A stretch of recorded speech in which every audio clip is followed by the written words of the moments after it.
So for the dental block, I'm using 2% lidocaine with 1 to 100,000 epinephrine. The epinephrine helps with vasoconstriction, and the lidocaine is short-acting enough that she won't be numb for hours and hours and hours. It makes the procedure much more comfortable for the lip injection. Have you lift your chin up for me a little? Just relax and let me hold your lips. What I do is I go under the lips in the gingivobuccal sulcus, and I slide up. As I'm going up, I start filling little by little by little. You'll feel some pressure. And I go down right to the bone where the infraorbital nerve exits its foramen.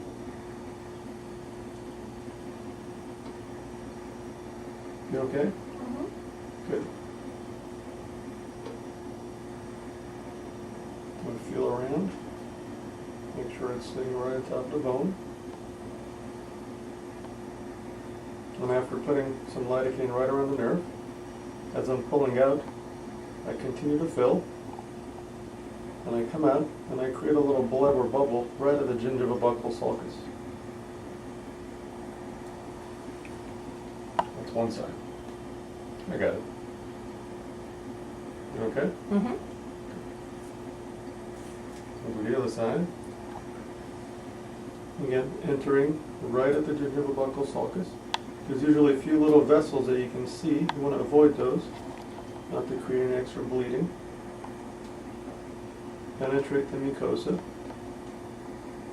You're going into the soft tissue, filling as you go, just to make it more comfortable.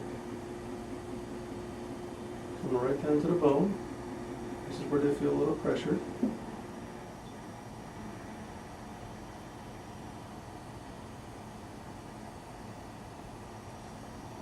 And then fill as I withdraw. Creating a bleb in the sulcus. I hold a little pressure in case there's small little vessels that are in the way. Not to end up with a hematoma. It's usually not an issue, never had a problem with that. There was a case description of a elderly female that was taking blood thinners who had a similar procedure done, ended up with a large hematoma, but other than that I'm not aware of anybody else in the literature that had a problem with this.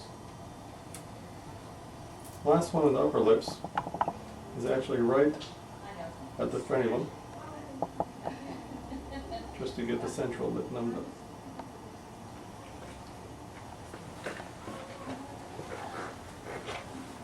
So that's it for the upper lips. The lower lips, similar procedure. I pull down on the lip, go into the mucosa, slide right down to the bone, where the mental nerve exits its foramen. Feel the bone, fill it up, and then as I pull out, I want to see a bleb form right on the gingivobuccal sulcus mucosa. Last injection coming up. Same thing. If you pull the lip out far enough, you actually see the vessels that are around the nerve. You want to have a good grasp of the lips, and a lot of women that wear lipstick or chapstick on their lips, the lip becomes slippery. But you just want to be able to grab it and pull it out to do the injection. And that's it. We're going to let this work for about 5 to 10 minutes, and then we'll get started with the lip injection.